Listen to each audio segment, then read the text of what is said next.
أعوذ بالله من الشيطان الرجيم بسم الله الرحمن الرحيم وصلى الله على محمد وآله الطاهرين اللهم صل على محمد وآل محمد۔ آخری فیصلہ اس کا مسلسل سلسلہ جاری ہے، اور اب مسئلہ یہاں پہنچا کہ رابطہ کیسا ہے امام حسین علیہ السلام اور حضرت امام زمانہ اجل اللہ تعالی فرجہ الشریف کے درمیان کس طرح کا رابطہ پایا جا رہا ہے۔ شب قدر جو عظیم ترین رات ہے، 1000 مہینوں سے بہتر رات ہے، اور تقریباً کچھ 70 سال یا 84 سال کے آس پاس جس کا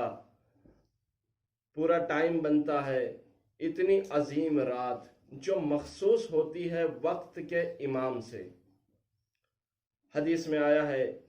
کہ صاحب امر کے لیے یہ رات مخصوص ہے، یعنی جو امام وقت ہوگا، وہ ائمہ جو اللہ کی طرف سے منصوص ہیں، اللہ کی طرف سے معین کیے گئے ہیں، وہ جو بھی وقت کا امام ہوگا یہ شب قدر اس سے مخصوص ہے۔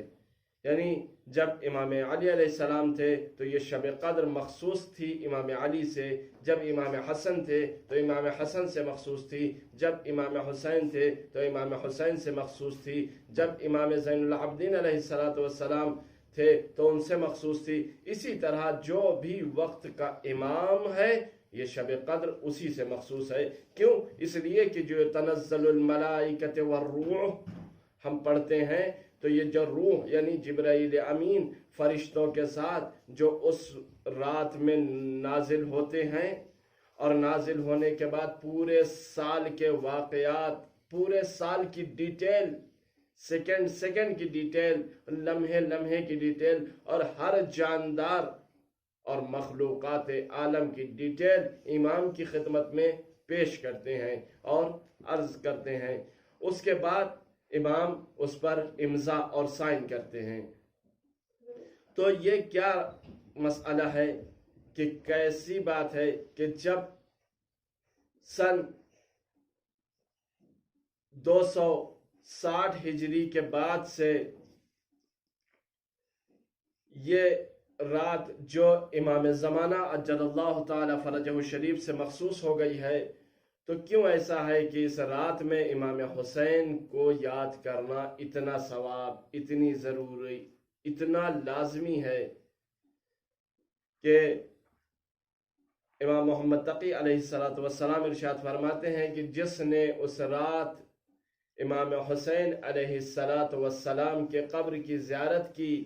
اور زیارت کے بعد 2 رکعت نماز پڑھی،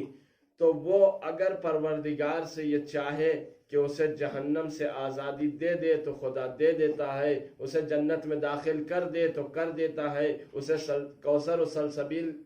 کے نعمتوں سے فائدہ اٹھانے کا موقع دے دے تو پروردگار دے دیتا ہے۔ تو کیا رابطہ ہے امام کا، یعنی امام حسین علیہ السلام کا امام زمانہ سے؟ تو اب یہ رابطہ تو آگے انشاءاللہ بیان کرتے رہیں گے آپ کی خدمت میں۔ یہی کہ رات جو ہے وہ مخصوص ہے امام زمانہ سے، شب قدر جو ہے وہ مخصوص ہے امام زمانہ سے، لیکن اتنی روایتیں ہیں، موجود ہیں، ائمہ نے خود انجام دی ہیں جو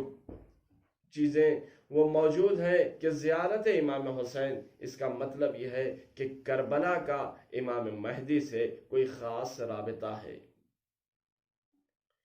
اس کو دعائے ندبہ کے ذیل میں انشاءاللہ اگلی قسط میں آپ کی خدمت میں عرض کریں گے۔ امام فرماتے ہیں کہ ایک حدیث میں کہ جو شخص اس رات میں امام حسین علیہ السلام کی زیارت کرے گا، یعنی زیارت پڑھے گا، وہ اس طرح سے ہے کہ جیسے اس نے 1,24,000 انبیاؤں کی زیارت کی ہے۔ ایک اور حدیث میں ارشاد فرماتے ہیں امام کہ ایک ملک ہے جو 7ویں آسمان پہ ہے، وہ